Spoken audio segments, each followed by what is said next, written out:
noite. É uma alegria, como sempre, estar aqui. Hoje uma alegria particular, que é lançar a segunda edição do meu livro, São Luís, o Rei da Coroa de Espinhos. Eu demorei mais tempo para escrever a segunda edição do que para escrever a primeira. E, de fato, é uma obra que foi reescrita, não é simplesmente uma reimpressão. Ela foi reescrita, de fato. E sintetizar São Luís, como eu pretendo fazer aqui, em um período de 1h30, 2 horas, é muito difícil. Sempre que eu vou falar dele, eu pontuo isso logo de início. Porque nenhuma aula, nenhum curso, nenhum livro sobre a vida dele pode dar uma visão completa da grandeza deste homem. Claro que nesta aula, como eu também no livro, eu procuro apresentar o máximo possível dentro das possibilidades, mas se trata de um personagem grande demais para se resumir em algumas palavras. Se trata de um santo dotado de algumas particularidades que o tornam especialmente complexo e rico. Eu sempre inicio, sempre que eu vou falar dele, eu começo a dizer isso. Ele é um santo completo demais. Enquanto nos demais santos, em alguns, nós podemos identificar algumas virtudes que se destacam, algumas obras espirituais que se destacam, em São Luís não é possível apontar qual é a virtude que mais brilha nele, qual é a obra espiritual que mais brilha nele, qual foi o seu grande feito. Não é possível fazer isso com ele. Ele é um milagre. Ele é um milagre. Inclusive, essa foi a principal mudança de percepção minha em relação à primeira edição. Essa segunda edição, ela se debruça, eu consultei, eu fiz o cálculo agora mesmo, 74 fontes a mais do que a primeira. Em alguns lugares eu tinha até falado 20, 30, porque eu não tinha ideia, mas foram 74 a mais. Mas não é essa apenas o diferencial em relação à primeira, mas também a minha mudança de percepção em relação a ele, que me foi possível alcançar essa nova percepção conversando com alguns sacerdotes muito sábios que me resolveram uma questão que se colocava para mim, que é o seguinte: São Luís, ele é um grande mistério de Deus. Por quê? Qual é a via ordinária da santidade, da santificação de um cristão? É a vida religiosa, é a vida do claustro. Por vezes a gente se esquece dessa verdade, mas isso sempre foi ensinado pela igreja. Pelo menos nos conventos, nos mosteiros antigos, havia todo um ambiente que possibilitava que a pessoa crescesse na santidade. Enquanto fora, o indivíduo que está no século, que está no mundo, ele deve lutar para alcançar o mínimo desses meios. Sim, a santidade é um chamado para todos, ok, mas a santidade no mundo, ela tem algumas dificuldades. Por outro lado, quando nós olhamos para São Luís, nós percebemos o quê? Um santo, um homem que foi santo em um grau tão inexplicável, mais santo do que a maior parte de todos os que viveram no claustro, e mesmo assim, um homem do século, um homem que vivia num mundo responsável por um sem número de preocupações e de ocupações que para nós é difícil de imaginar, de calcular como era o dia a dia dele, em termos de responsabilidade, de distrações, de dissipações possíveis. No entanto, ele foi o que ele foi. Não, isso não é explicável simplesmente por dizendo que qualquer um pode ser santo, não. Há nele uma ação especial de Deus. É por isso que a vida dele não é permeada por Isso foi um sacerdote que me disse e eu percebi, né? Eu identifiquei realmente que é a realidade. A vida dele não é permeada por milagres. Existe um ou outro. Mas por que não há milagres na vida dele? Depois que ele morreu, foram mais de 60 reconhecidos no processo de canonização. Mas durante a vida, por que não há milagres? Porque a vida dele já é um milagre. Então é difícil falar dele porque se trata de um santo que é uma claro que toda santidade, toda obra de santificação é uma obra extraordinária, mas a santidade dele é sobremaneira extraordinária. E eu gostaria de começar fazendo uma citação de palavras dele, de São Luís, as quais eu não tive acesso na primeira edição e que eu tive acesso para escrever essa segunda.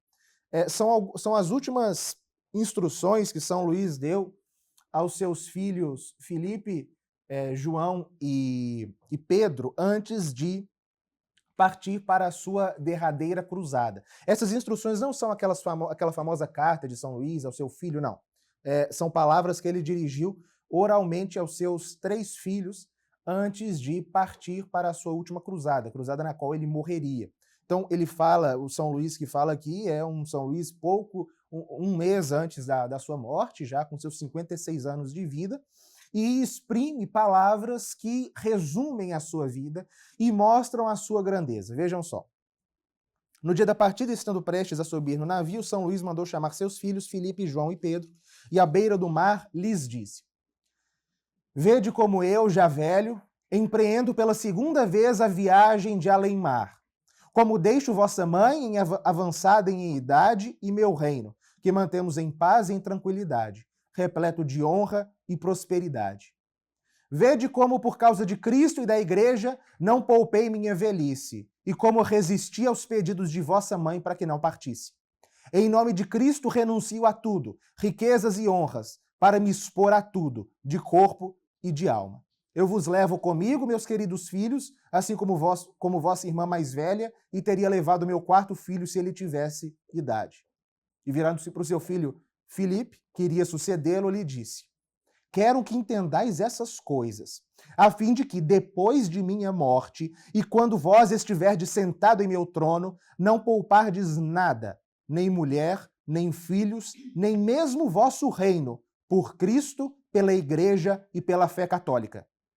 Queira o céu que jamais nem vossa esposa, nem vossos filhos, nem vosso reino vos detenham na estrada da salvação.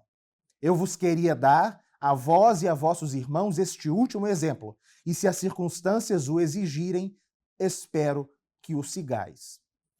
Essas palavras são as palavras de um homem que já alcançou o ápice da vida espiritual, da vida de santidade, e que transmite aos seus filhos, aquelas pessoas às quais ele mais amava, isso que ia no seu coração e que o movia, e que o moveu em cada uma das suas ações ao longo de sua vida. O sacrifício. São palavras de um mártir, alguém que deixa tudo por Cristo para abraçar, como ele bem sabia, pois ele já estava doente, para abraçar a cruz, para abraçar a morte. Essas palavras, pessoal, não são palavras de um sacerdote, não são palavras de um pai de família apenas, não são palavras de um governante de menor importância, não.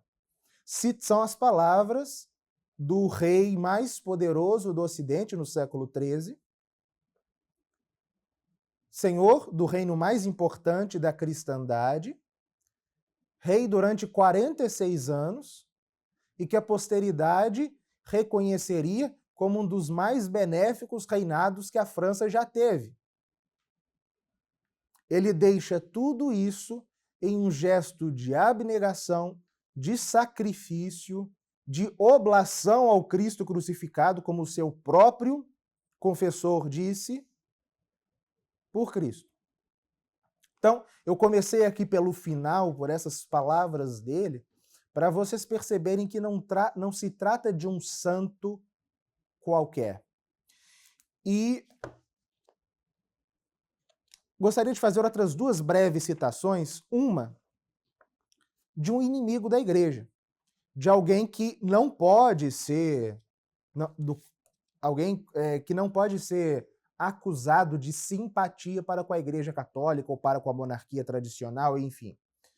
Voltaire, que foi o grande detrator da Igreja no século XVIII, autor de a maior parte dessas lendas, muitas dessas lendas que vocês já ouviram sobre Inquisição, sobre cruzadas, isso tudo é Voltaire que criou ou aumentou.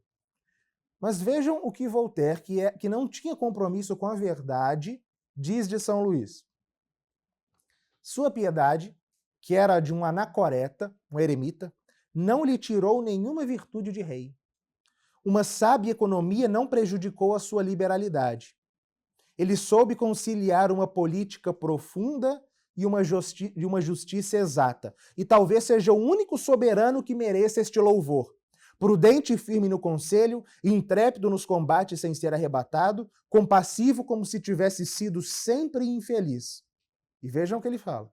Não é dado ao homem levar mais longe a virtude. E, para concluir essa breve introdução, vou ler a citação que eu escolhi para a epígrafe do livro, que é de Daniel Hopes. Ele fala assim: em São Luís culminam e se realizam todas as virtudes que 1.200 anos de cristianismo fizeram germinar no homem. Ele domina e ilumina a sua época, a ponto de falsear um pouco a perspectiva e beneficiar com seus méritos todo o século XIII. Aos olhos da posteridade, São Luís não se tornou somente o tipo ideal de homem que a Idade Média concebeu, mas também uma dessas figuras insuperáveis que são, no decorrer dos tempos, os penhores da grandeza humana. Não tenhamos dúvidas, em qualquer condição em que se tivesse encontrado pelo nascimento, teria sido aquilo que foi. Um cristão perfeito, um justo segundo o coração de Cristo, um santo. A providência fez com que, no posto em que ocupou, a sua figura fosse especialmente significativa e luminosa. Reconhecemos nele o mais completo exemplo do que a fé cristã podia fazer a um homem quando ele se submetia inteiramente às exigências dessa fé e, por isso mesmo, atingia o ápice da condição humana. Então, nós podemos ver aqui um inimigo da igreja e um católico dizendo palavras elogiosas de São Luís que não são desenraizadas da realidade, não são frutos da lenda, de agiografias embelezadas, floreadas, não. São constatações a partir das pessoas que o conheceram. A vida dele é altamente documentada. Os episódios mais simples, mais corriqueiros, mais anedóticos de sua vida foram todos registrados. Eu tentei, não é, colocá-los todos aqui no livro. Então, se trata realmente de um personagem excepcional, reconhecido tanto pela igreja quanto pelos seus inimigos. Bom, então, quem é São Luís? São Luís nasceu no dia de São Marcos, 25 de abril de 1214. Ele era filho de Luís da França, príncipe herdeiro da França, futuro rei Luís VIII, e de Branca de Castela, uma espanhola, filha do rei de Castela. Ele sempre carregou, inclusive, essa marca ibérica na sua vida que ele recebeu de sua mãe e que nos aproxima dele até culturalmente. São Luís tem muito de espanhol, apesar de ser francês. Ele nasceu no apogeu da cristandade. O primeiro capítulo do livro é dedicado à cristandade, explicar o contexto em que ele nasceu. Por que é tão necessário compreender? Aqui eu não vou poder tratar disso, mas por que é tão necessário compreender isso? Porque todos os que escrevem sobre ele, e eu, depois de escrever sobre ele, concluí o mesmo, São Luís é a expressão mais sublime, a expressão mais perfeita do tipo ideal de homem da Idade Média.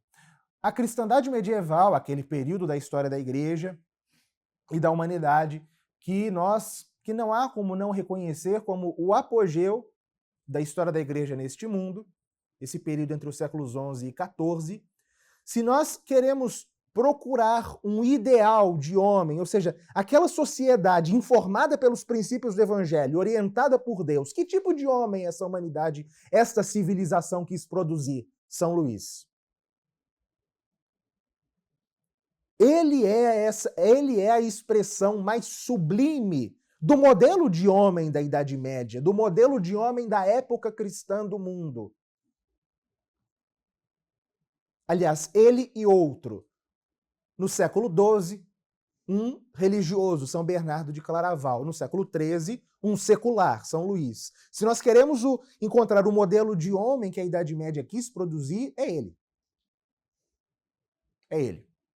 Por isso Daniel Hopes fala, né, que nele culminam todas as virtudes que 1.200 anos de cristianismo fizeram culminar no homem.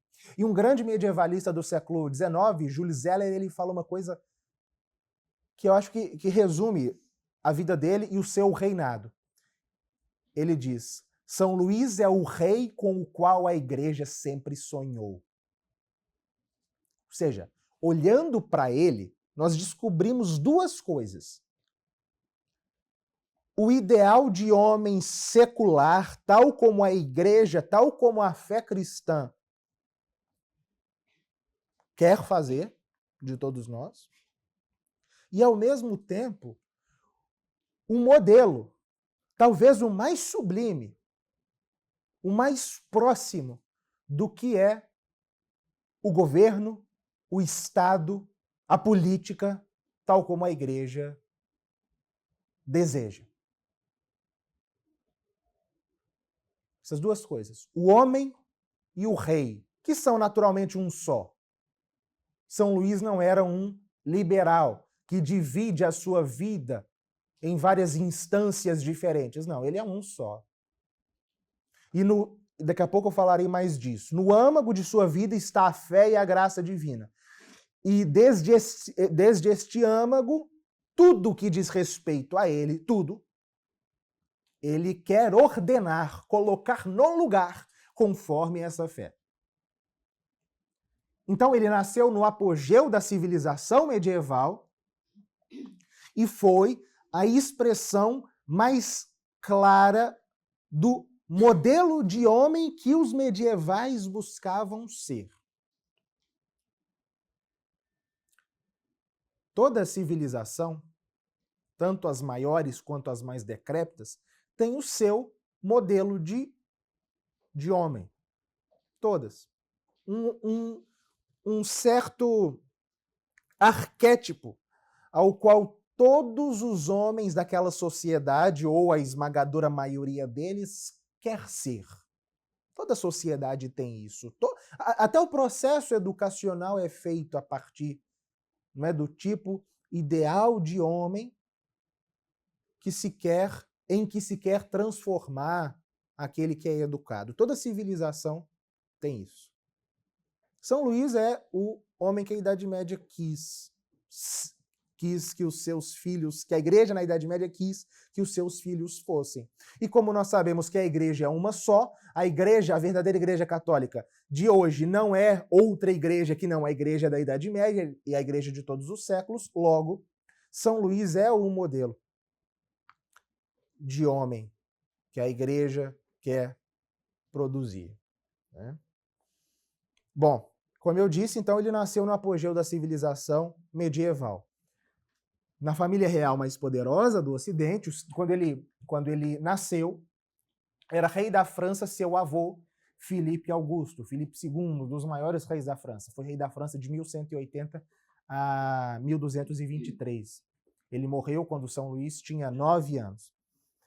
E São Luís tinha 9 anos quando seu avô morreu e se tornou rei seu pai, Luís VIII, que foi rei por apenas 3 anos, até 1226, porque morreu aos 38 anos de uma doença que ele pegou em um campo de batalha na luta contra os cátaros. E São Luís se tornou rei aos 12 anos de idade. em 1226. Naturalmente, ele não tinha idade para governar, então quem governaria em seu nome seria sua mãe, Branca de Castela. Branca de Castela é a mentora por trás de São Luís. Ela foi para ele o exemplo de tudo, tanto de vida espiritual, quanto de virtudes humanas necessárias para o bom governo. E ela, viúva, estrangeira, mãe de 6 filhos, quando ela enviuvou, inclusive, ela estava grávida do seu último filho. Ela é chamada a governar um reino em nome do seu filho, e os senhores nobres deste reino, da França, não queriam aceitar a regência de Branca de Castela. Queriam, entre eles, os nobres, formarem uma regência que controlasse o menino rei. E por isso organizaram todo tipo de revolta, todo tipo de rebelião, que São Luís presenciou na juventude e que ele jamais esqueceu, inclusive episódios um tanto traumáticos. E ele assistiu, nos primeiros anos de seu reinado, aqueles que lhe deviam obediência se revoltarem não contra o trono, porque a ideia não era depô-lo, mas contra a sua mãe. Os nobres queriam separar São Luís, o jovem Luís, da sua mãe. Mas ela, contando com os, não poucos, mas inferiores apoios militares e políticos que contava, essa mulher de temperamento impressionante e de uma força e de um vigor que seria capaz de surpreender o mais másculo dos cavaleiros, sobretudo triunfou. Venceu todas as adversidades, garantindo, quando o seu filho teve idade, um reino sólido o suficiente para que ele governasse. A imagem que se tem de São Luís nos seus primeiros anos é justamente essa, a do menino junto da sua mãe. Em tantos lugares vocês verão representações iconográficas deles dois, inclusive no capítulo 2, que trata justamente da infância e dos primeiros anos de São Luís. Nós fizemos questão de colocar aqui uma foto, né, de São Luís sendo educado, sendo ensinado por sua mãe, por Branca de Castela. Ela é a mentora do santo, a mentora do rei. E ela lhe ensinou tudo o que era necessário, tanto para o bom governo quanto para a sua vida espiritual. Em primeiro lugar, ela falava o seguinte para ele: meu filho, eu prefiro ver-te morto a vê-lo cometer um só pecado mortal. Ela dizia isso reiteradamente a São Luís. E ele isso se enraizou em seu coração, tanto que o seu confessor, Geoffrey de Balliers, no processo de canonização, diria o seguinte: eu fui seu confessor durante 30 anos e ouvi suas confissões gerais tantas vezes que mal não consigo me lembrar quantas. E posso atestar que ele jamais cometeu um só pecado mortal em toda a sua vida. Então vocês podem perceber, é um homem no mundo, é um homem no século, com todas as possibilidades de prazeres lícitos e ilícitos que estavam à sua disposição, e o seu confessor, invocando o próprio Deus, ele diz, ele não cometeu um pecado mortal. Claro que isso é um toque especial da graça, mas é, ao mesmo tempo, obra de sua mãe, que desde a sua infância lhe ensinou a feiura do pecado mortal. E mais, ela o ensinou a rezar. Branca de Castela era muito ligada à ordem cisterciense, à ordem de São Bernardo de Claraval. E na Idade Média, na cristandade, o grande modelo de vida espiritual no qual todos os homens, todos se inspiravam era a vida monacal. Essa é uma marca muito característica dos medievais. A vida espiritual era sempre, não se buscava uma espécie de, como nós poderíamos chamar hoje, ou como já havia em alguns lugares aí, uma espécie de espiritualidade leiga. Isso não existe na ideia medieval. O modelo é a vida monástica. Então, os leigos que querem se salvar, que se aproximem o máximo da espiritualidade monástica. Não viver como monges, mas as orações, as práticas litúrgicas, as práticas devocionais, tudo isso. E o grande modelo de Branca de Castela, e que ela transmitiu ao seu filho, é o modelo cisterciense, a ordem, como eu disse, de São Bernardo de Claraval. E ela ensinou a São Luís, desde cedo, a rezar todas as horas canônicas, o ofício divino. Até o final da vida, ou seja, pelo menos 50 anos de sua vida, contando que, vamos supor, ele começou a rezar com ela aos 6 anos. Durante 50 anos, inclusive na cruzada, no deserto, no cativeiro do sultão, ele não deixava de rezar todas as horas canônicas. E desde pequeno se via nele um chamado especial para as coisas do alto. Por exemplo, ele nas suas horas de divertimento, quando ele queria brincar, quando ele ia brincar, ou quando ia passear pelos jardins do palácio, inicialmente o de Paris, né, o Palácio de la Cité, ou no Castelo de Vincennes, enfim, ele sempre queria, vejam, é uma criança e depois um adolescente, ele queria que sempre um dos seus mestres o estivesse acompanhando para que nessas horas de diversão, esse mestre lesse para ele livros espirituais, livros que o edificassem, para que ele não tivesse nenhum momento de dissipação, de distração, de diversão, sim, mas de dissipação nunca. Sempre aproveitando esses momentos quando ele estava brincando, até quando ele estava tomando banho. Ele queria que tivesse lá um mestre que lesse obras espirituais para ele. E ele também não gostava, isso jovenzinho, ele não gostava de músicas profanas dentro do seu palácio.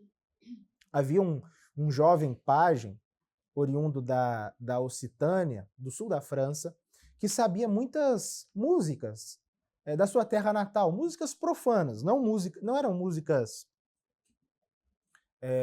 imorais nem nada disso, mas músicas profanas. E São Luís gostava muito de ouvir, porque ele tinha uma voz bonita, mas ele não queria que essas músicas fossem cantadas dentro do seu palácio. Então pediu para esse jovenzinho, que era da idade dele, que cantasse com ele as canções litúrgicas em honra a Nossa Senhora.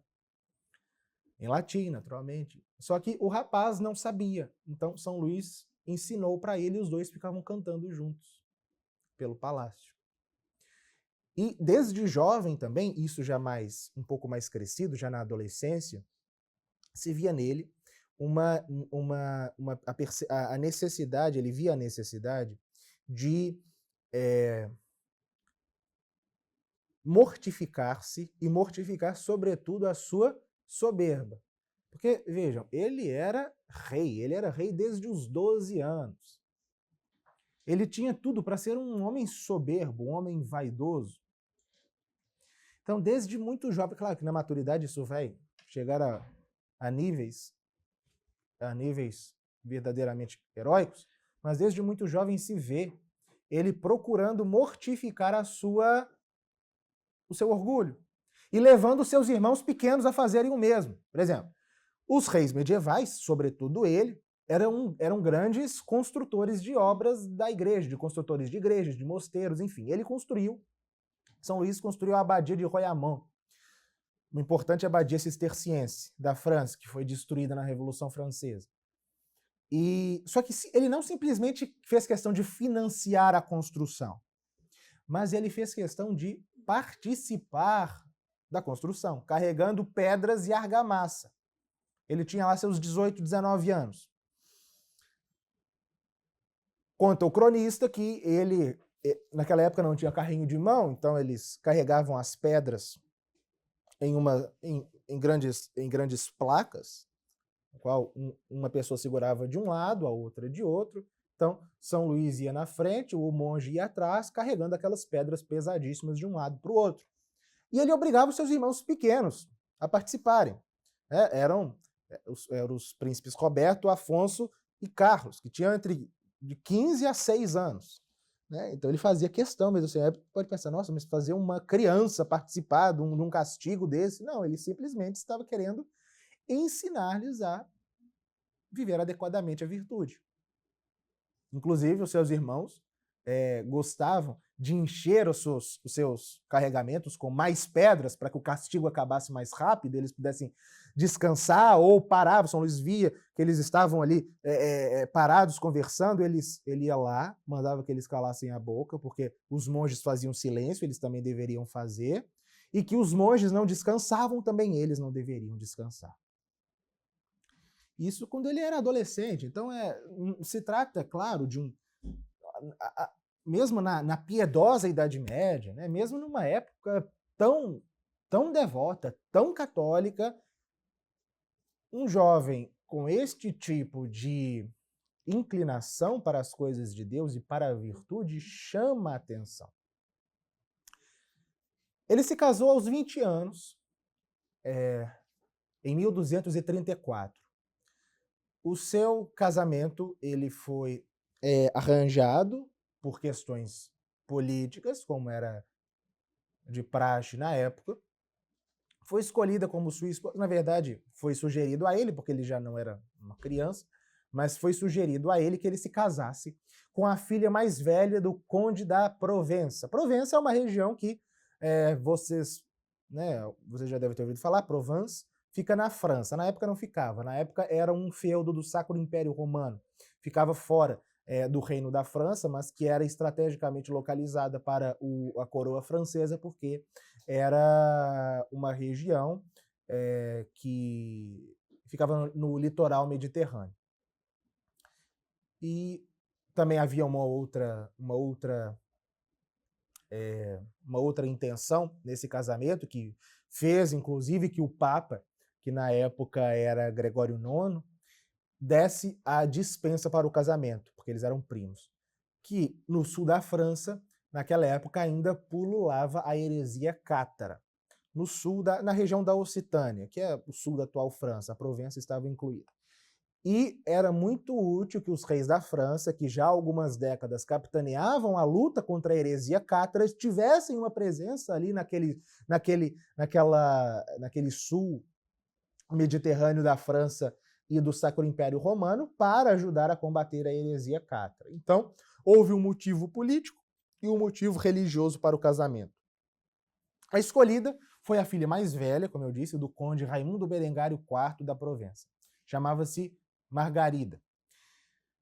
São Luís procurou se inteirar de como era essa jovem, e os relatos que chegaram a ele eram muito favoráveis. Era uma moça piedosa, virtuosa, muito bonita, e o casamento foi definido para acontecer em abril, se não me engano, de 1254. Eles se casaram na Catedral de Saint. Eles se conheceram na véspera do casamento.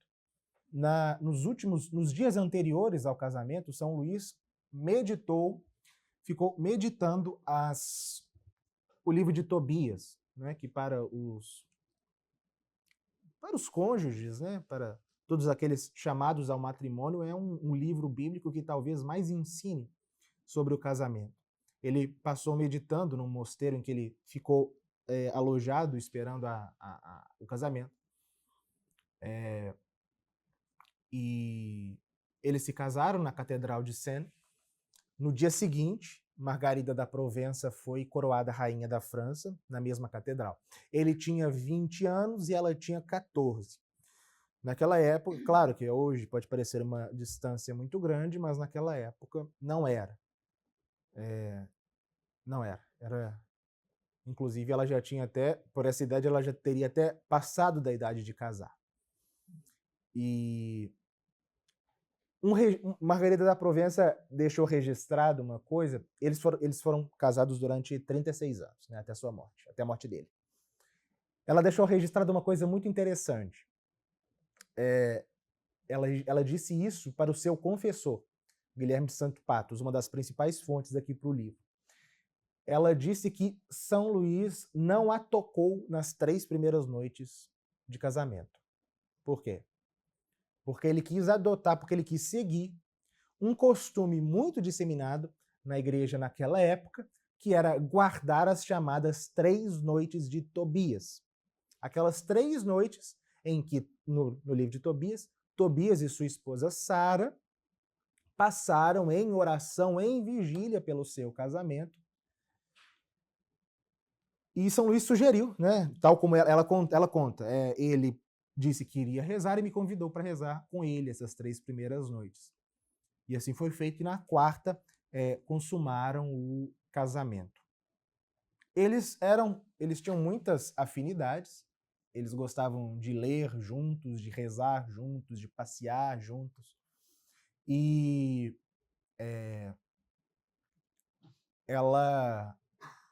só que houve um problema, né?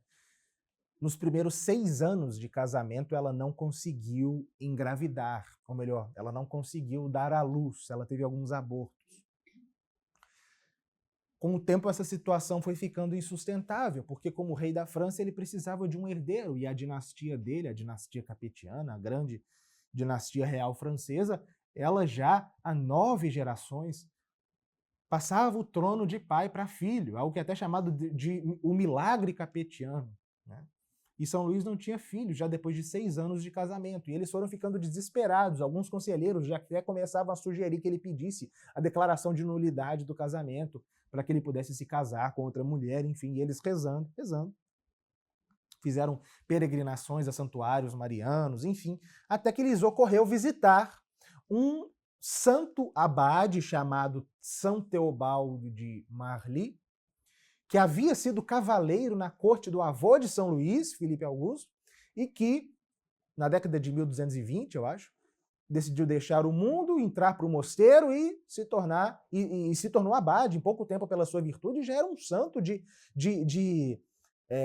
virtude reconhecida. E os dois foram lá visitar São Teobaldo. E conta o cronista que São Teobaldo ficou aflito, ficou, né, comovido pela aflição da rainha, pela aflição de Margarida, e lhe disse que ela conceberia, né?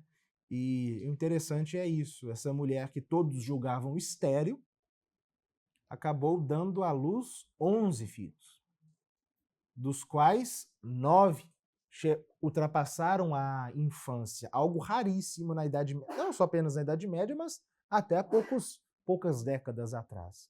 Dos 11 filhos que eles tiveram, 9 chegaram pelo menos à adolescência, né?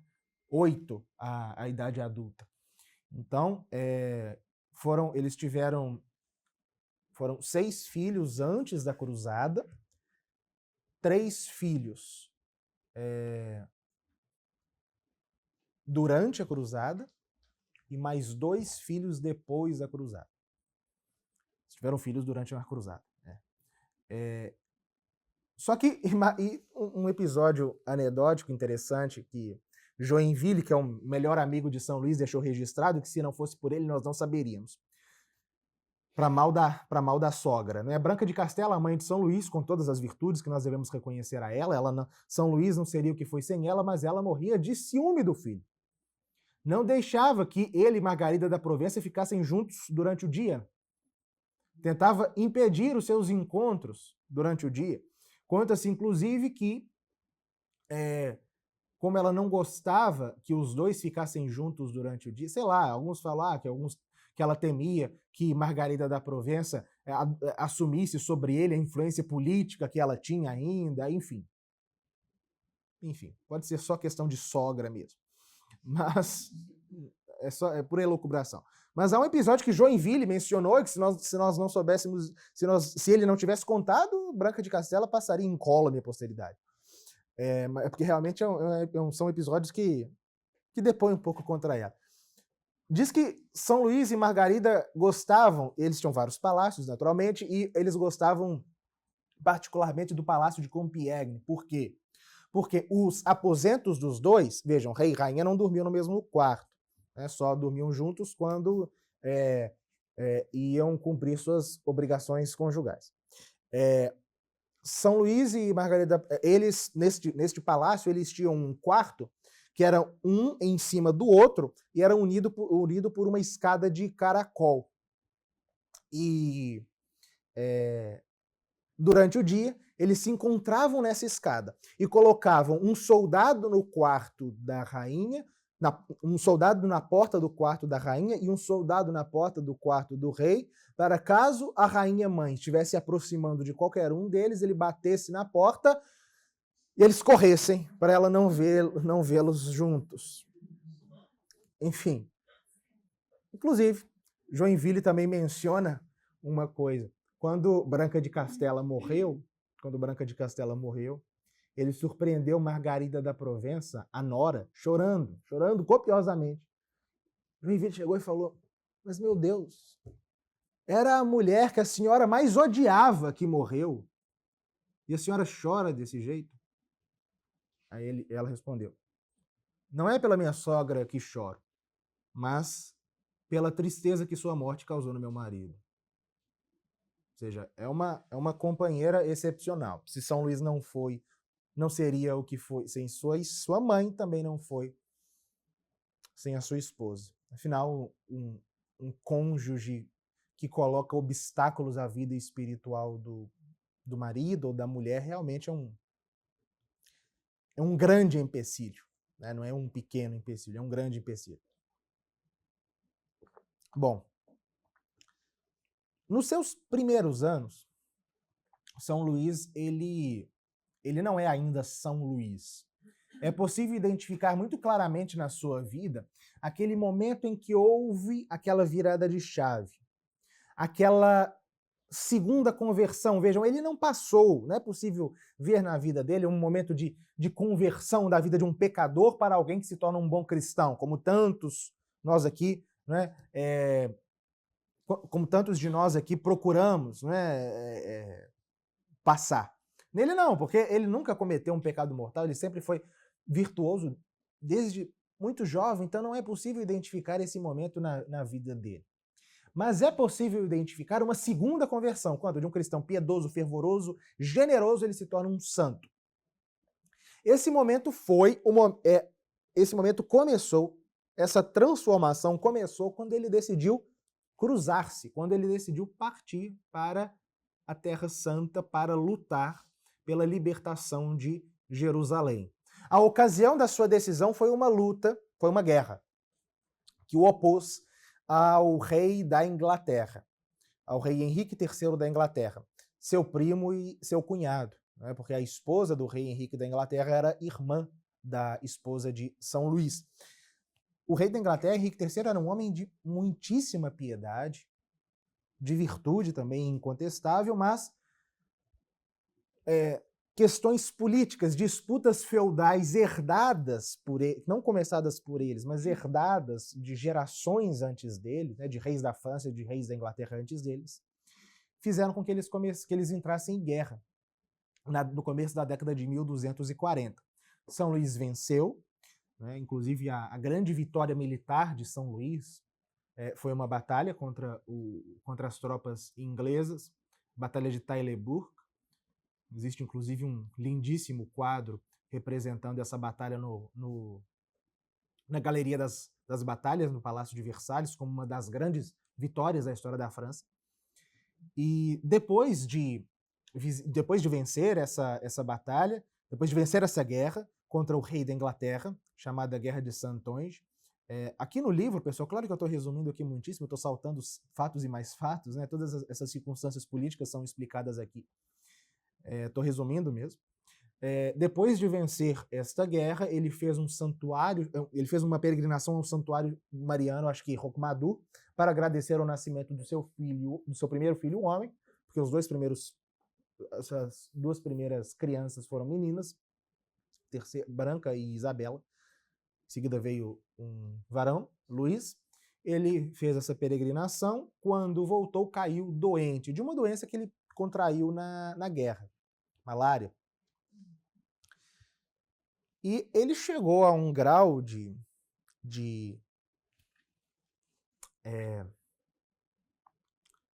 fragilidade que julgavam mesmo que ele fosse morrer. Foram organizadas procissões em toda a França, missas foram rezadas pela saúde dele. Chegou até um momento em que duas criadas que estavam ali tomando conta dele começaram a discutir se ele havia morrido, se estava vivo.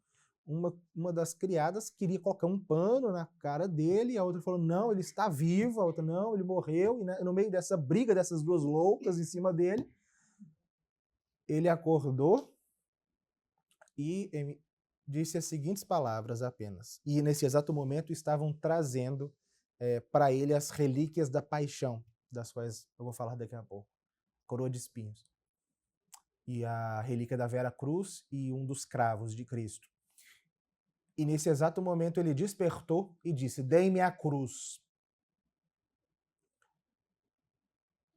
Quando ele disse isso, vocês devem estar pensando, ele estava pedindo um crucifixo. Não.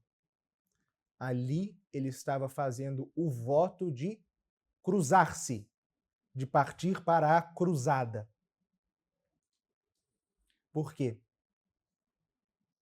3 anos antes, eu acho, 3 ou 4, Jerusalém havia sido novamente perdida para as hostes islâmicas. É difícil para nós imaginar o que significava Jerusalém para um cristão medieval e o que, para um homem como São Luís, significava a ideia de cruzada. Os seus ancestrais paternos, em até 4 gerações, haviam sido cruzados. O seu bisavô, 3 gerações. O seu bisavô Luís VII partira para a Segunda Cruzada. O seu avô Filipe II partira para a Terceira Cruzada. O seu pai Luís VIII partira para a Cruzada Albigense. E por parte de mãe nem se fala, porque por parte de mãe, São Luís era descendente daquelas casas reais espanholas, de Castela, de Navarra, de Leão, que há gerações lutavam pela reconquista dos territórios ibéricos contra o Islã, que era reconhecida pela Igreja como cruzada, tanto quanto a cruzada para o Oriente. Então ele nasceu ouvindo as narrativas das gestas, né, de Godofredo de Bulhão, de Balduíno Leproso, do seu tio. Ele era sobrinho neto de Ricardo Coração de Leão. Então, ele ouviu, ele cresceu ouvindo essas histórias.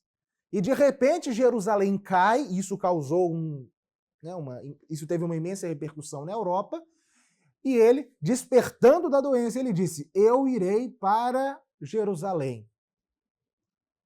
Ele se recuperou da doença de fato, não morreu. Todo mundo, inclusive sua mãe, tentou dissuadi-lo da decisão de cruzar-se, mas ele bateu o pé. Houve até alguns episódios engraçados relacionados a isso, mas ele bateu o pé, organizou uma cruzada com o apoio do Papa Inocêncio IV, não tanto apoio quanto gostaria, porque o Papa estava envolvido numa verdadeira guerra com o terrível imperador do Sacro Império Romano, Frederico II, a grande antítese de São Luís, né? Inclusive eu faço um paralelo entre eles dois, São Luís e Frederico II. O Papa Inocêncio IV não estava entusiasmado com a ideia de cruzada porque queria acabar com o imperador, e de fato merecia acabar com o imperador mesmo, era um homem terrível, mas e São Luís ficou irritado com isso, porque ele foi encontrar com o Papa na Badia de Cluny. O Papa, inclusive, teve que fugir da Itália por causa das ameaças do imperador, pediu acolhida na França. São Luís foi encontrar com ele para tentar reconciliá-lo com o imperador, mas não conseguiu, e depois São Luís disse do Papa Inocêncio IV, falou assim, é muito triste não encontrar nenhum sinal de humildade no homem que se intitula servo dos servos de Deus. Eu acho esse juízo um pouco rigoroso dele com o Inocêncio IV.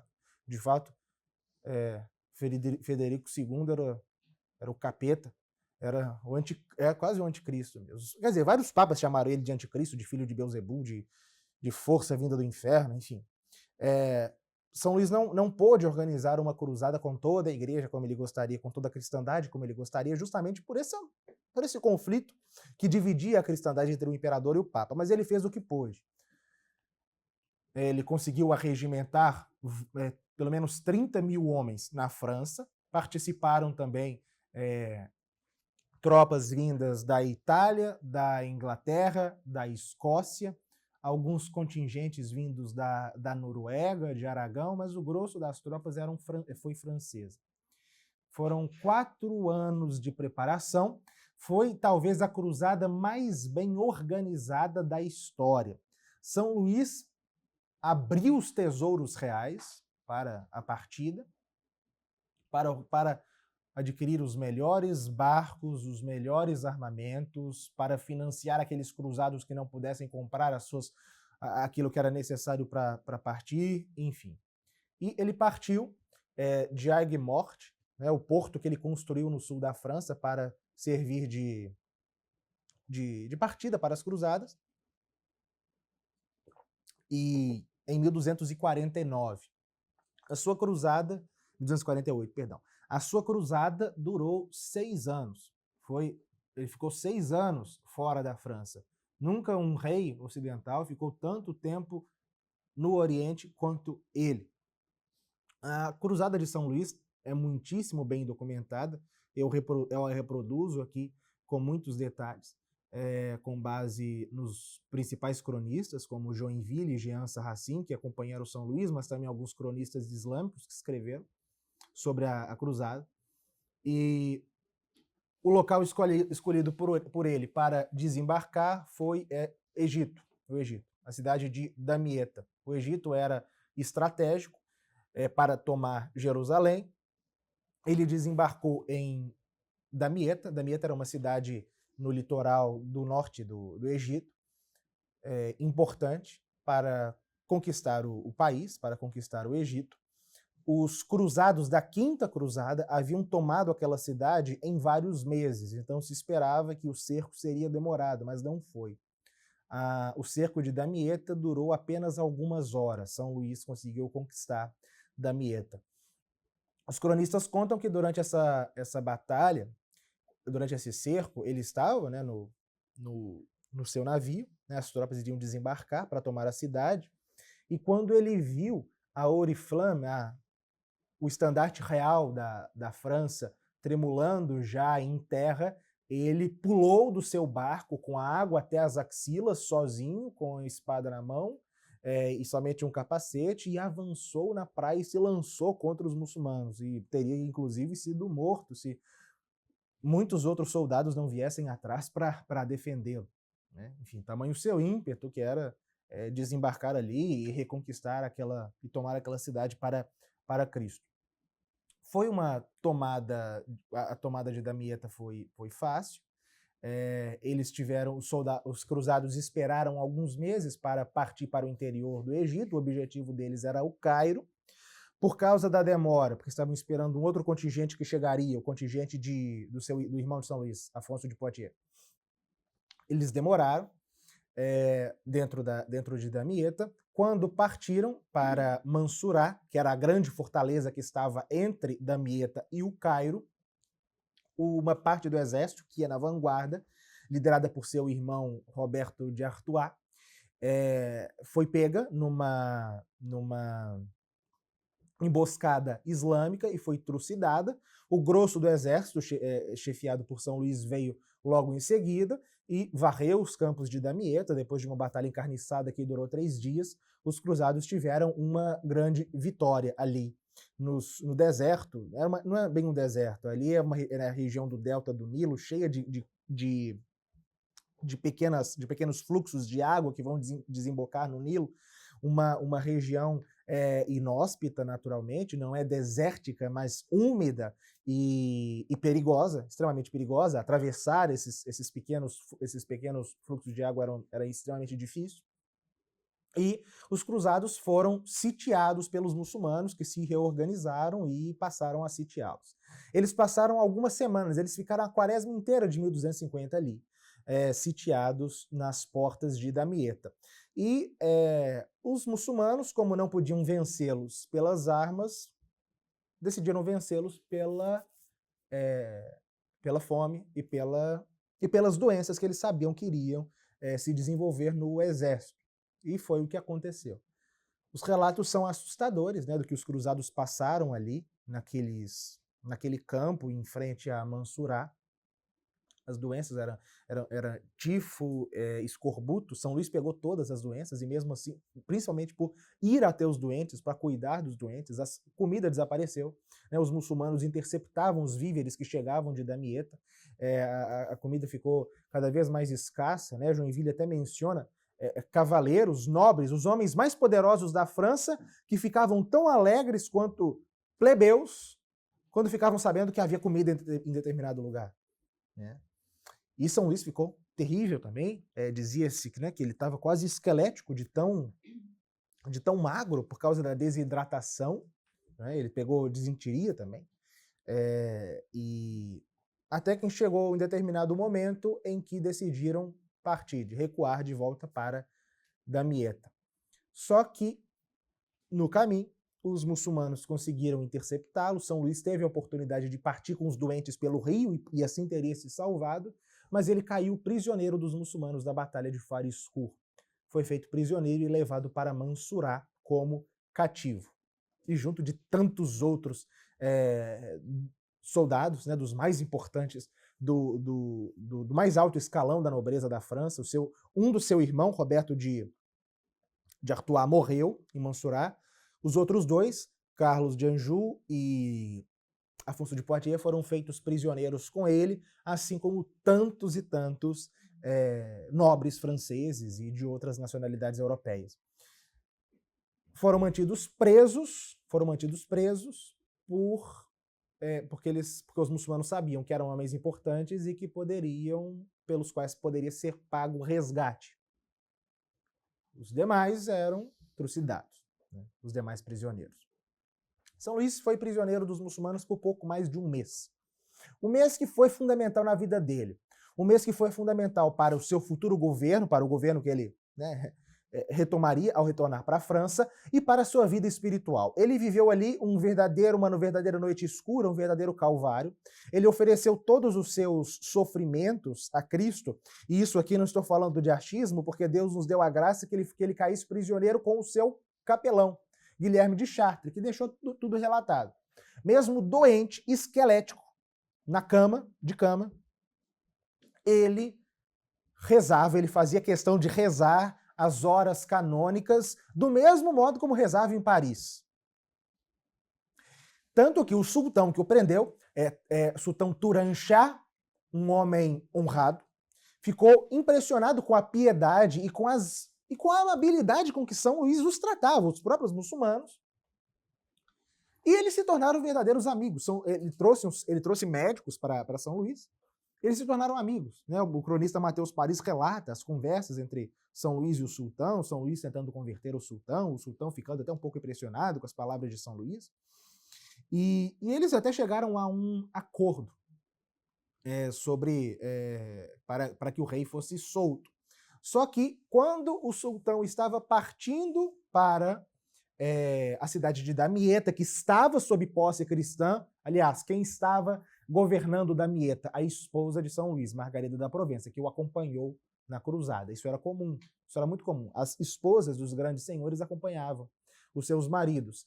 Ela estava, inclusive, grávida de 9 meses quando soube que São Luís caiu prisioneiro, né? Ela deu à luz a um menino em Damieta chamado João, que ficou apelidado de Tristão, por causa da triste situação dos seus pais quando ele nasceu. E ela ali, no seu leito de parturiente, tendo que governar a cidade de Damieta, negociar com os muçulmanos e liderar o que restava do exército.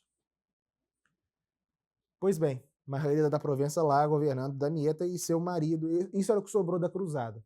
Uma mulher que acabou de dar à luz na cama, e do outro lado, no deserto egípcio, um rei trucidado pelas doenças e também acamado.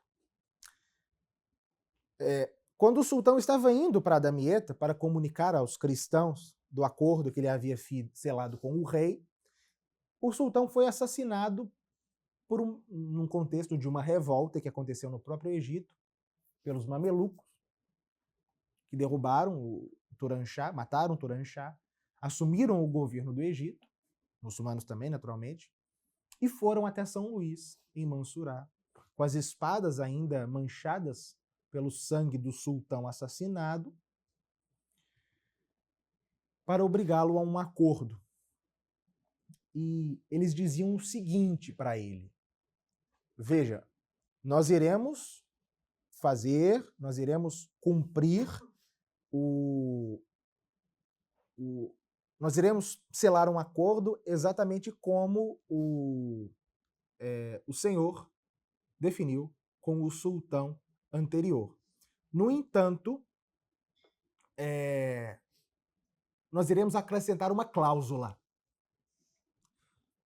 A seguinte cláusula: se nós, muçulmanos, não cumprirmos o acordo, nós negamos Maomé. E se o Senhor, se não cumprir o acordo, se compromete a negar a Cristo. Ou seja, é como se o descumprimento do acordo, de uma parte ou de outra, significasse a negação da sua religião correspondente. Ou seja, não era que São Luís estava sendo obrigado a negar a Cristo, mas estava sendo obrigado a se comprometer a negar a Cristo caso descumprisse o acordo. Mas mesmo assim ele não aceitou. Os seus capelães imploraram para ele. O patriarca de Jerusalém, que estava lá, falaram: Majestade, aceite que o pecado vai cair sobre mim. São Luís falou: não, eu não vou me comprometer a negar a Cristo nem por hipótese.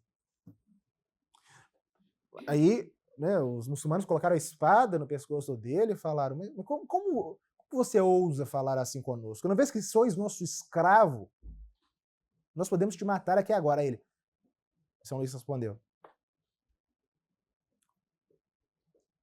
o meu corpo podeis matar, mas com a minha alma nada podeis fazer. São palavras de um mártir, né, como eu gosto de acentuar. Ele não morreu, foi feito um acordo,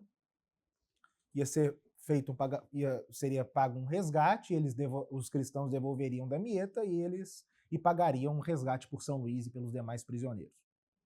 Foi feito o pagamento, ele foi libertado, mas ele decidiu não voltar para a França, ele decidiu partir para a Terra Santa, para o reino de Jerusalém, o reino cruzado que ainda existia na Terra Santa.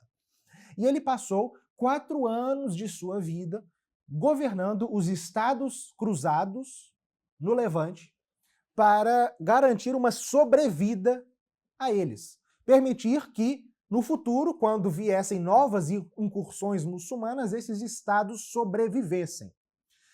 E nesses 4 anos, ele foi o autêntico governante, não foi um rei sem coroa daqueles estados cruzados, era respeitado por todos, pelos judeus, pelos muçulmanos, inumeráveis muçulmanos foram até ele pedindo o batismo, impressionados com a sua vida irrepreensível, com a sua grandeza com a sua grandeza pessoal, pela sua piedade, pelo amor que ele demonstrava pelo seu povo. Ele foi, de fato, durante esses 4 anos, o governante de fato desses estados cristãos.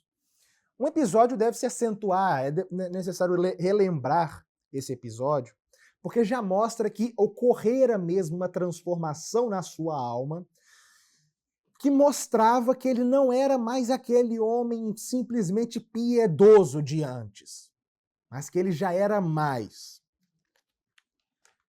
Ele mandou reconstruir as muralhas da cidade de Sidônia. E ele enviou, acho que 3.000 operários, pedreiros, para reconstruírem essas muralhas. Isso foi em 1253. E enquanto estes homens desarmados estavam lá construindo essa cidade, essas muralhas, uma tropa muçulmana armada veio e dizimou-os. Dizimou esses 3.000 pedreiros. De modo que entre as muralhas da cidade e a praia era um campo de mortos insepultos. São Luís rumou para lá, quando soube, chegou lá em 2 semanas. Quando chegou em 2 semanas, imagine, aquele local quente, 3.000 corpos ali sem sepultamento. Estavam já em adiantadíssimo estado de decomposição. Era um campo de morte. Ninguém queria se aproximar dos corpos, mas ele foi. Todos os cronistas registram isso.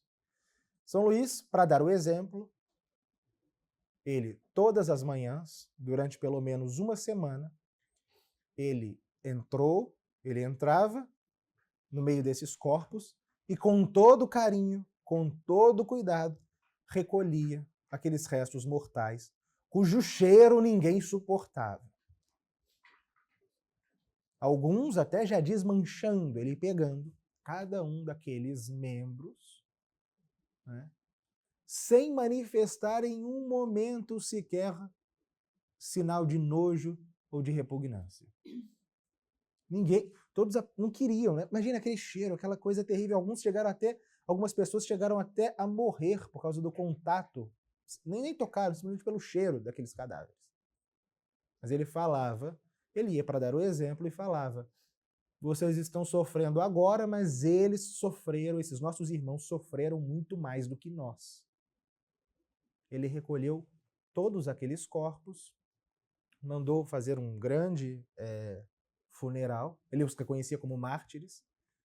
O funeral também foi terrível por causa do cheiro daqueles corpos. Os bispos que estavam lá celebrando não conseguiam ficar com a mão sem ficar no nariz, mas ele não. Em nenhum momento ele levou a mão no nariz. Ficou ali, rezando por aquelas almas que ele considerava autênticos mártires da fé. Vejam, isso não é mais aí um rei piedoso, não é mais um homem, um católico que não comete pecados mortais. É muito mais do que isso já. Ele decidiu partir para a França alguns meses depois que chegou a notícia de que sua mãe, Branca de Castela, que estava como regente do seu reino na sua ausência, havia morrido. Ele partiu para a França em 1254. No caminho houve um episódio trágico, o navio quase naufragou.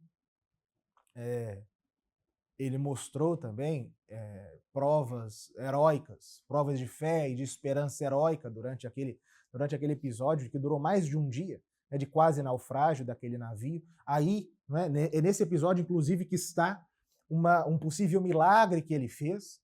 Alguns mergulhadores que tinham pulado no mar para ver o tamanho da rachadura do navio que havia batido no banco de areia, atestaram que havia um corte de 9 metros no casco do navio. Ele estava encalhado. Se ele fosse para o mar, iria se desmanchar. São Luís ficou em oração diante do Santíssimo Sacramento, que ele fez questão de ser trazido para alto mar. E no dia seguinte, os mergulhadores foram aferir os danos e não havia mais corte nenhum. E eles puderam voltar em segurança para a França. Quando ele voltou para a França, ele desembarcou no sul da França, em 1254 ainda, e ele era já outro homem. Desembarcou, de fato, um santo. Um santo que santidade que é atestada já por vários sinais. Há um capítulo inteiro só para tratar da vida espiritual dele.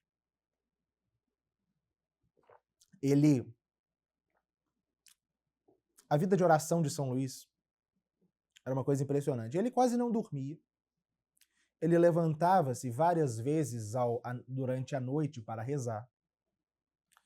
Ele se deslocava para a Sainte-Chapelle, que era a capela real que ele construiu, ou ficava rezando no seu próprio quarto, várias vezes durante a noite.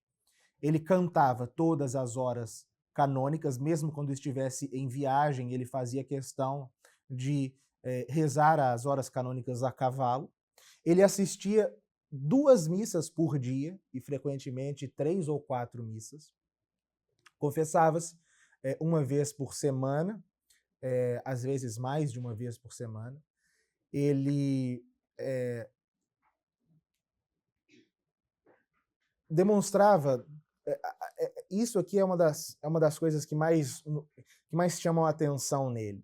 Ele tinha que atender a todo tipo de responsabilidade temporal. com sua esposa, com seus filhos, com o seu círculo próximo, com o seu reino. E com os outros reinos cristãos, com a igreja, enfim. E mesmo assim, diz o padre Rohrabacher, quando ele estava na Sainte-Chapelle rezando, ele parecia um anjo prostrado diante do Altíssimo. Daniel Hopes mesmo diz, né? Raras vezes um homem viveu na terra com uma convicção tão firme de em breve pertencer ao céu.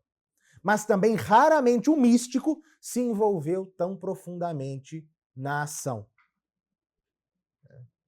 A sua vida de penitência também ele fazia todo tipo possível de penitência que vocês podem imaginar. Ele se flagelava, inclusive aqui nós colocamos foto da sua disciplina, que está conservada até hoje, que estava conservada na Catedral de Notre Dame, a túnica que ele usava para se flagelar, né? E ele usava cilício também, o cilício que está conservado em Melun, né? Ele fazia muitas abstinências, ele jejuava muito, ele fazia muitas abstinências alimentares. Quando ele não podia jejuar, o que ele fazia? Por causa dos banquetes aos quais ele devia participar, o que ele fazia? Ele tornava os alimentos menos agradáveis. Por exemplo, vinha um prato de sopa quente, ele vinha e jogava água fria na sopa. Vinha um copo, uma taça de vinho, ele jogava água no vinho a ponto de praticamente o vinho se dissolver. Ele fazia também penitências, ele também fazia mortificações conjugais com a sua esposa. Quando ele ia visitar a sua esposa, né, eles dormiam em quartos separados, nos dias de abstinência, diz o cronista que quando ele sentia a revolta da carne, nesse dia de abstinência, ele corria pelo quarto até que o fogo se apagasse, né? E isso não, né, significa, enfim, 11 filhos, né, ressalta-se.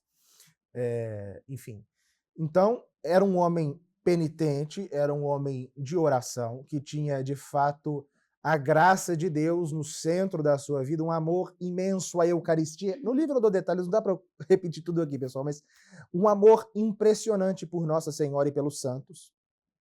Ele era especialmente devoto de São Tiago, de Santa Genoveva e de São Dionísio, ou de Saint-Denis.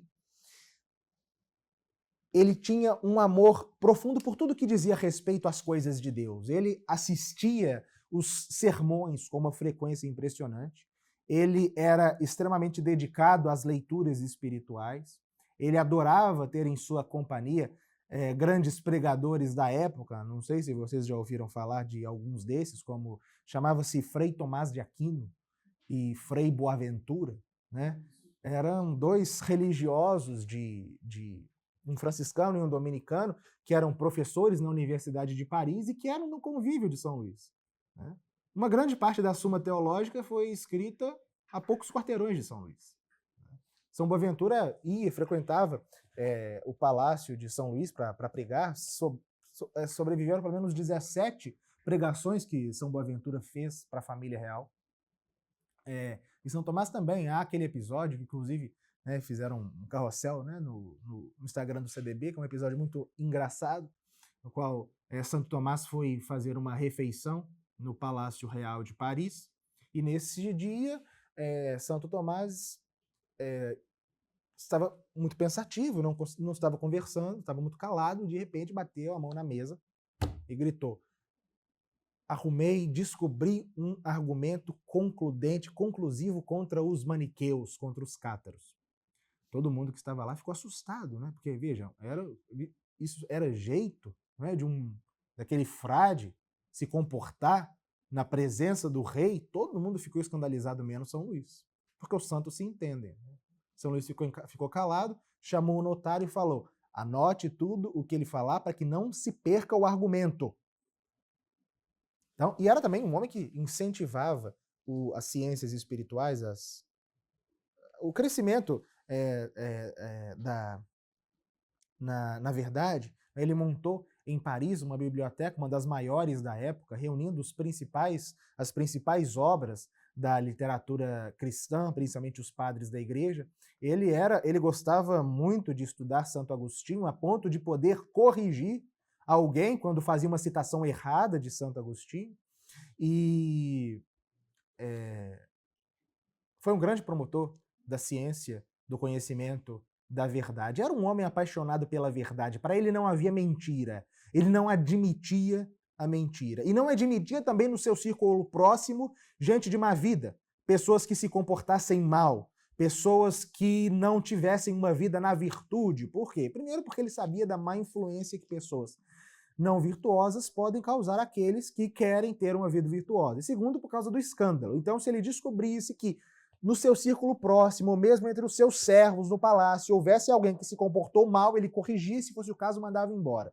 Inclusive, é um dos conselhos que ele deixou para o seu filho Filipe, que não escolhesse para cercá-lo gente de má reputação. E se há algo que explica um pouco a vida espiritual de São Luís é a sua união com o crucificado. O título que eu escolhi para o livro é O Rei da Coroa de Espinhos. Por quê? Por dois motivos. Porque ele adquiriu a coroa de espinhos verdadeira de Nosso Senhor, para a qual construiu a Sainte-Chapelle, que é a joia do gótico.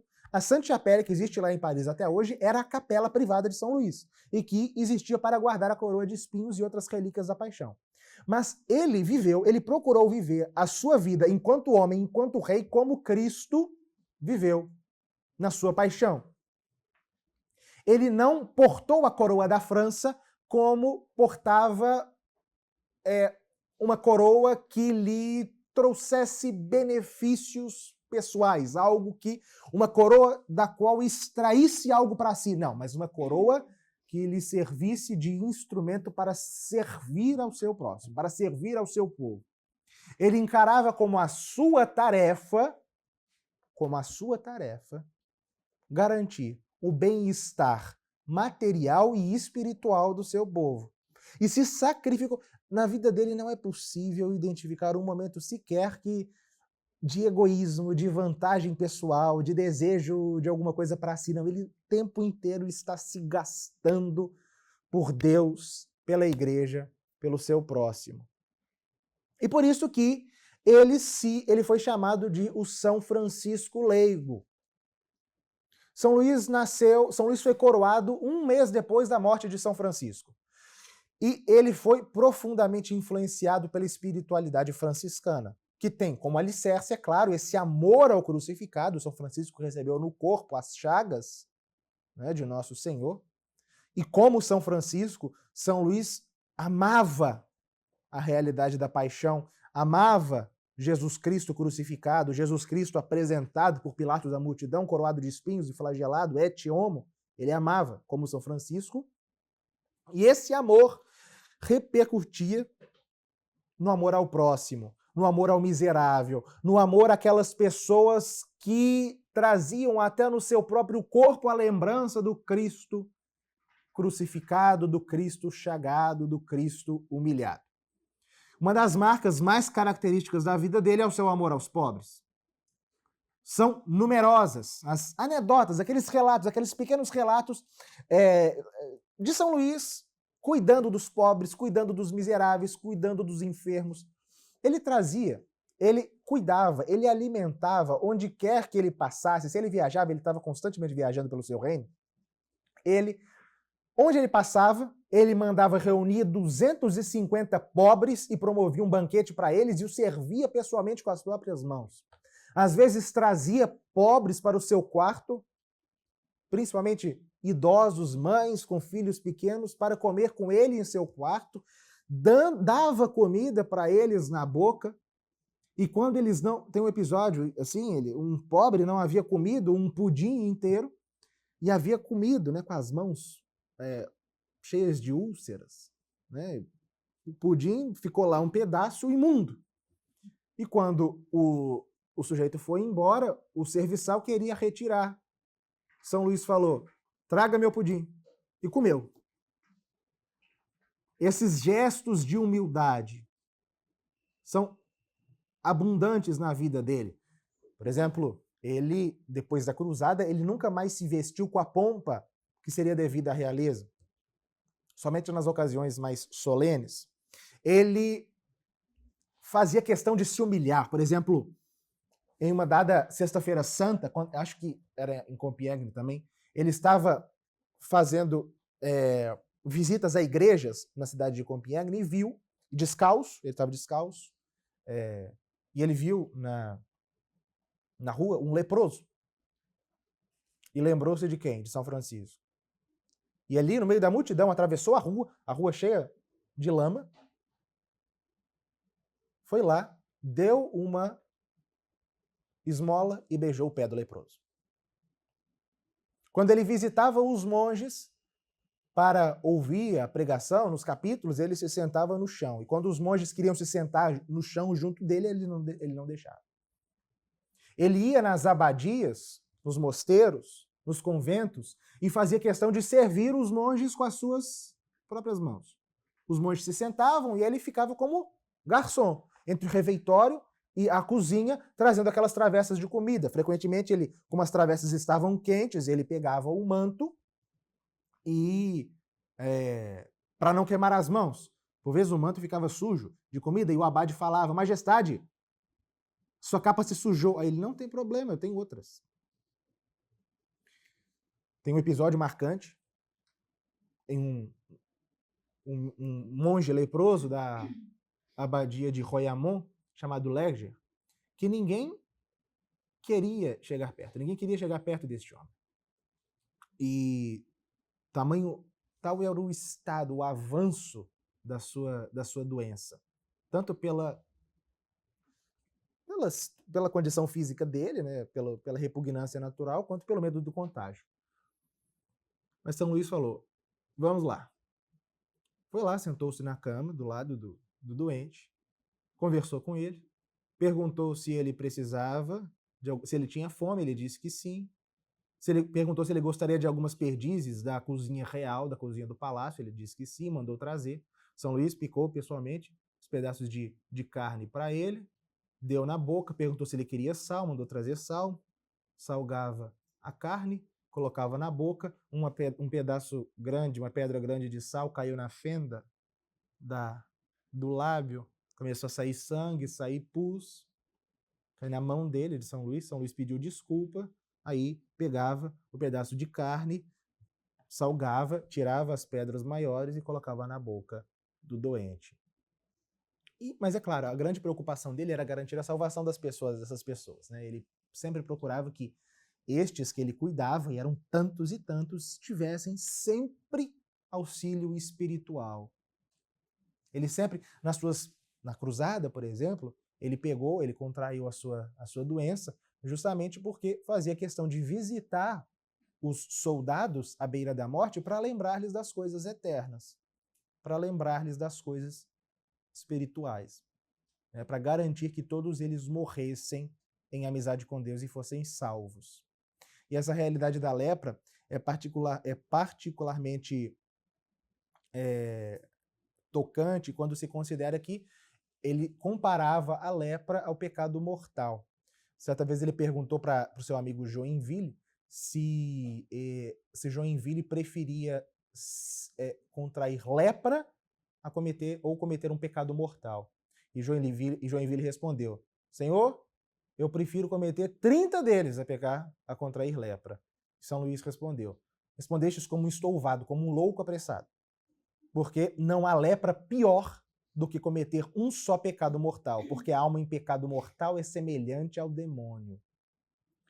E ele sempre fazia questão de edificar as pessoas, né? Ele sempre dava conselho. Tem um episódio engraçado.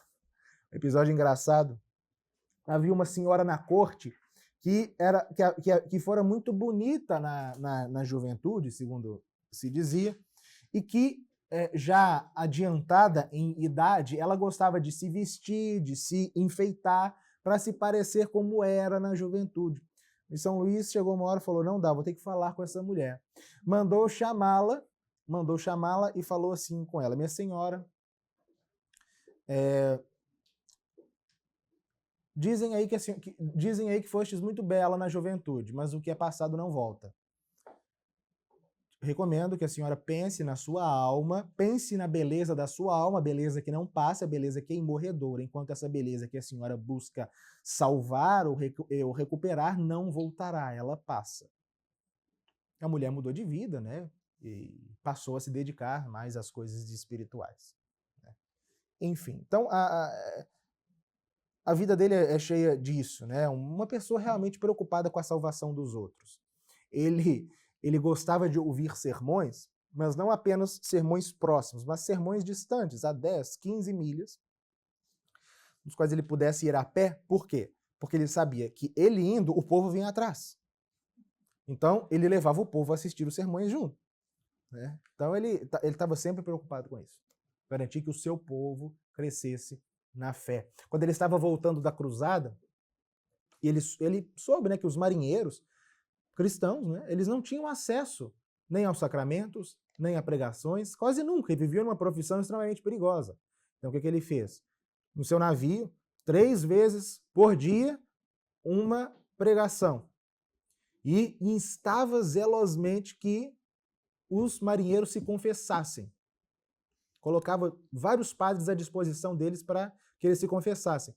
O capitão reclamou, olha, se eles saírem do seu posto para ir se confessar, pode prejudicar a viagem. Aí São Luís tomou a voz e falou, olha, se alguém quiser se confessar e não puder sair do seu posto, me chame que eu assumo o seu posto enquanto se confessa. Se trata de um rei, pessoal. Se trata de um rei, é necessário frisar isso. E aqui nós entramos neste ponto, né? O reinado de São Luís. Na primeira edição, como eu estava muito mais preocupado com essas questões espirituais da vida dele, claro que eu tratei do reinado, mas não tratei com a devida exatidão, com a devida profundidade, pelo menos que eu considero necessária, do reinado de São Luís. No nosso tempo, em que nós somos contaminados por todo tipo de doutrina política falsa, de falsas concepções a respeito do que é o melhor Estado, do que é a melhor forma de governo, de como os Estados devem se organizar, enfim. Olhar para o reinado de São Luís em todas as suas instâncias, em todas as suas particularidades, é olhar para aquilo que mais se aproximou do que é o ideal cristão de governo. Partindo dos princípios, eu analisei os âmbitos de atuação, né, do seu governo. Parece que São Luís tinha, claro que ele não tinha política de governo, um rei não precisa de programa de governo. Né? O programa de governo dele era a tradição francesa cristã, era a tradição católica. Né? Um rei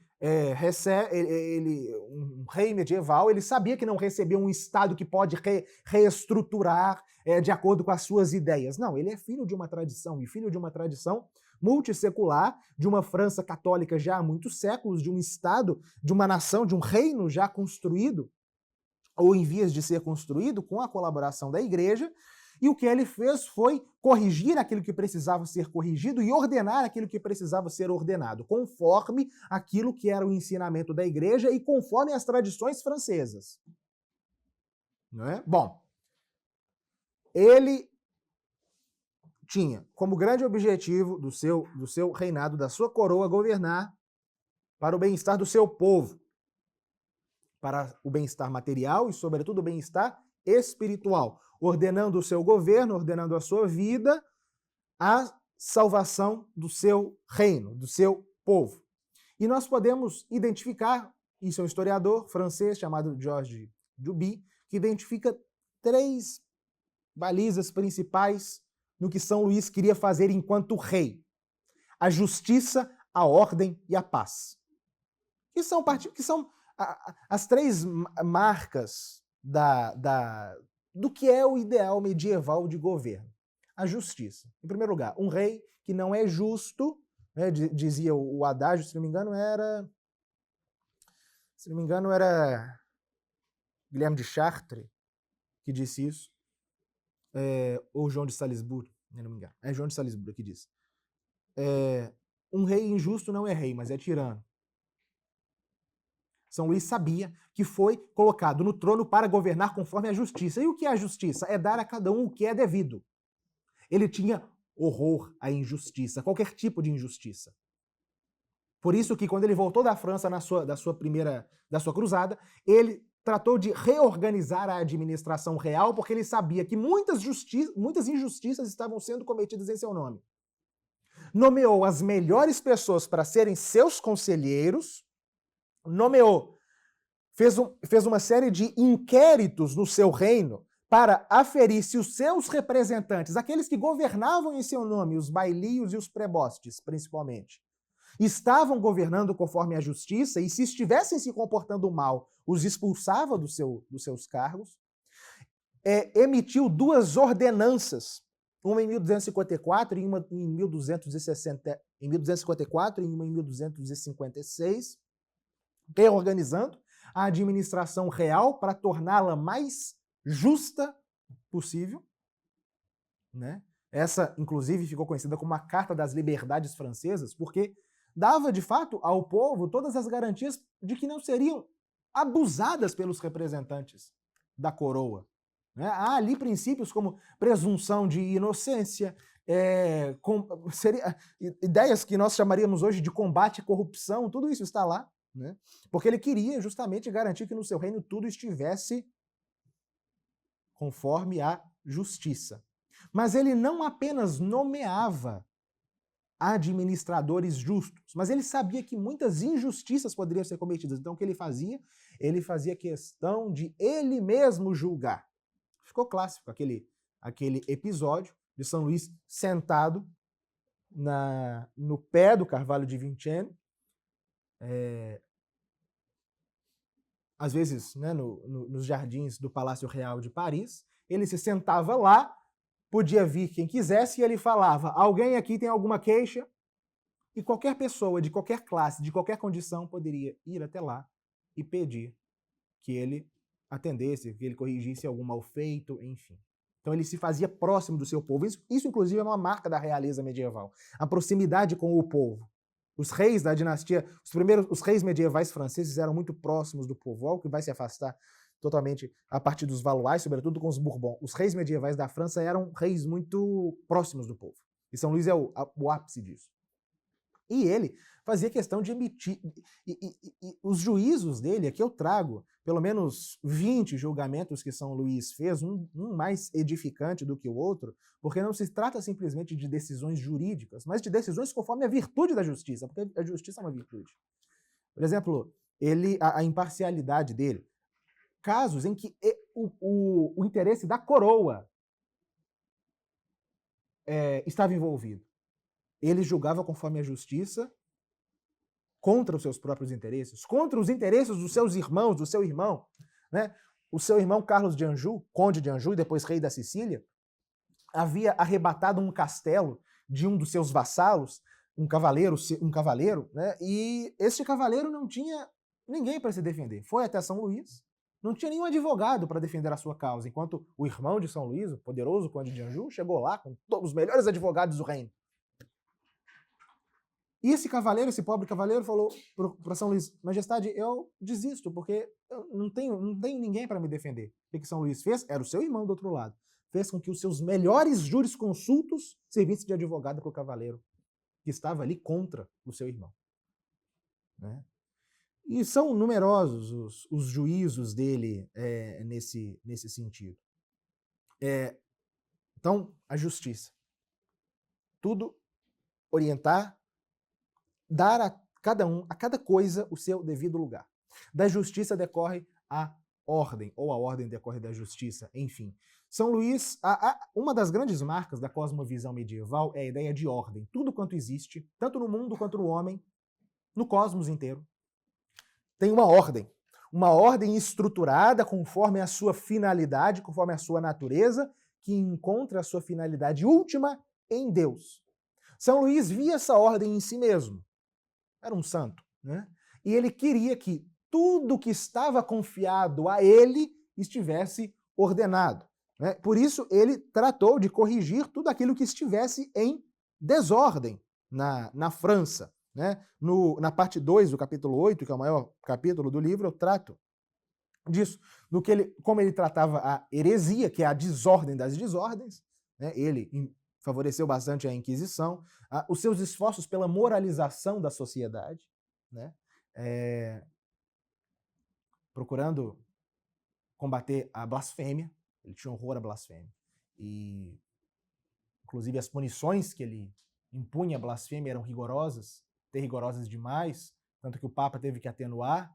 Ele punia aqueles que blasfemavam contra Cristo e Nossa Senhora com ferro em brasa nos lábios, né? Ele fechou os prostíbulos, né? Depois teve que voltar atrás e garantir e pelo menos permitir que os prostíbulos ficassem pelo menos nos arredores da cidade. Enfim, ele proibiu a usura, né? E aí a profunda a questão um pouco mais polêmica, né, de São Luís com os judeus, eu trato disso no livro. Ele adotou, eu trago aqui também a política econômica e monetária dele, como ele tratou as cidades, a questão do trabalho, como ele impulsionou a cultura, a construção de igrejas, como ele impulsionou os esforços do pensamento, enfim, tudo isso ele procurou ordenar conforme a justiça, conforme Cristo. Nas suas moedas mesmo, ele mandou inscrever, né, em latim, Cristo vence, Cristo reina, Cristo impera. Né? E, enfim, tudo para ele, ordenado conforme Cristo. E isso trouxe resultados até materiais benéficos. Né? Mesmo historiadores não católicos, como Jacques Legoff, como Jean-Paul Cassard, né, que escreveu uma bela obra sobre um livro grosso sobre os reis da dinastia de São Luís, eles falam que, de fato, na época dele, a França viveu uma época de bem-estar e de felicidade impressionantes, uma época de alegria, uma época de otimismo, uma época de realização. Realização que encontra ali na fachada da Catedral de Reims, né, com aqueles monges, com aqueles anjos sorridentes, uma expressão do espírito que animava aqueles homens. Uma época que não é um Eldorado, mas uma época de ordem e de prosperidade. E também uma época de paz. Esse é o terceiro baluarte do reinado de São Luís, a pacificação. Ele não conseguia imaginar, não passava pela cabeça dele como cristãos poderiam guerrear entre si. Não que ele recusasse a guerra justa, não, tanto é que guerreou contra a Inglaterra e contra os barões rebeldes no começo do seu reinado, mas ele via a guerra entre cristãos como um mal que deveria ser combatido. E por isso iniciou um esforço hercúleo de pacificação do seu reino com rivais históricos, como a Inglaterra como o reino da Inglaterra e o reino de Aragão. Procurou pacificar a França, proibindo qualquer guerra feudal dentro da França, pacificando reinos além dos seus domínios, além da França. Né? Ele era chamado para ser árbitro por causa da sua qualidade moral, por causa da sua dignidade, que todos reconheciam, não apenas como rei da França, mas pela sua probidade enquanto homem. Todos eles reconheciam São Luís o santo que era. A Europa, a cristandade reconhecia. Ele foi, de fato, o árbitro da cristandade. Ele foi o senhor da cristandade no seu tempo. E os próprios muçulmanos e os próprios mongóis reconheciam isso, e os próprios bizantinos reconheciam. Os bizantinos, o imperador bizantino Miguel VIII, paleólogo, quando teve a vontade de retornar para a Igreja Católica, né, reconciliar a Igreja dita ortodoxa com a Igreja Católica, ele enviou emissários para o Ocidente.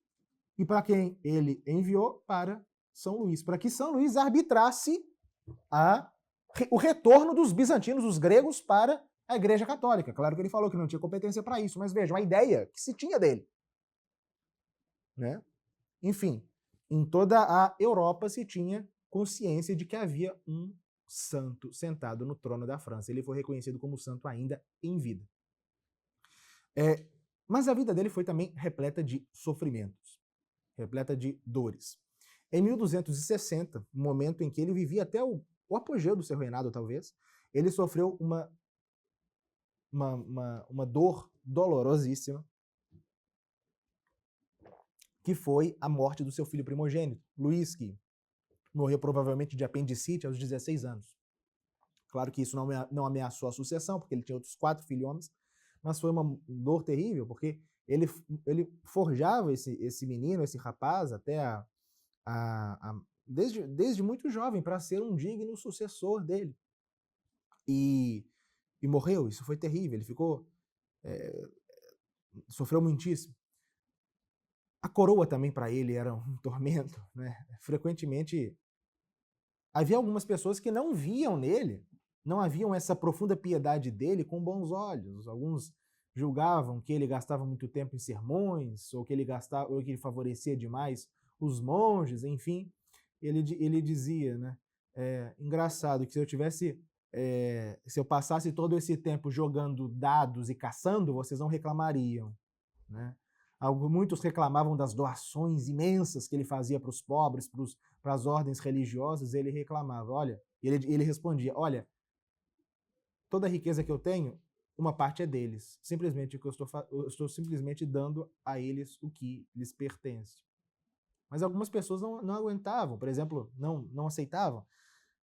Certo dia no Parlamento de Paris, quando ele estava saindo, uma mulher que teve a sua causa negada, o parou na escada e falou, olha, vós sois apenas o rei dos pregadores e dos menores, dominicanos e franciscanos. Não sei como alguém não te arrancou do seu trono até hoje. O que ele poderia fazer, né? Mandar essa mulher para a forca. Mas o que ele respondeu? Tem razão. Alguém poderia governar muito melhor do que eu. Mas Deus me escolheu para estar aqui.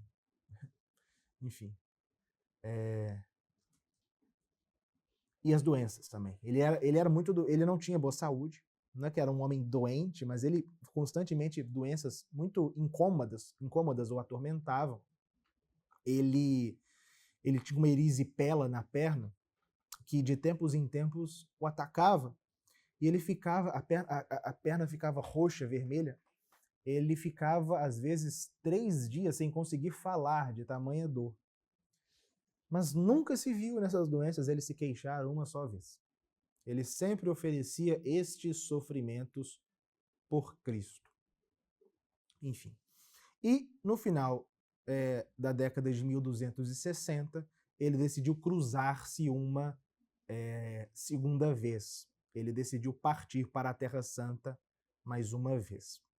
Ele já tinha seus mais de 50 anos, já era um ancião para a época, como eu disse, debilitado por muitas doenças, mas ainda assim decidiu partir. Todos tentaram dissuadi-lo disso, mas ele foi. O objetivo dele agora não era o Egito, mas ele iria passar por primeiro na Tunísia, no norte da África, porque dizia-se que o sultão queria se converter.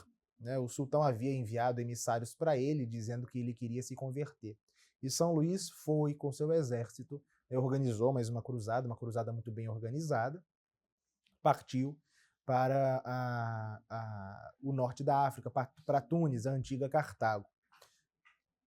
Desembarcaram em Cartago em julho de 1270, destruíram as guarnições muçulmanas na praia, mas como estavam esperando a chegada das tropas da Sicília, uma nova doença, essas doenças militares, né? Essas doenças de acampamento militar se disseminaram pelo exército e ele caiu doente. Ele percebeu que era a sua derradeira hora. A sua agonia durou 3 semanas, desde o momento em que ele caiu doente. Ele ficou 3 semanas agonizando.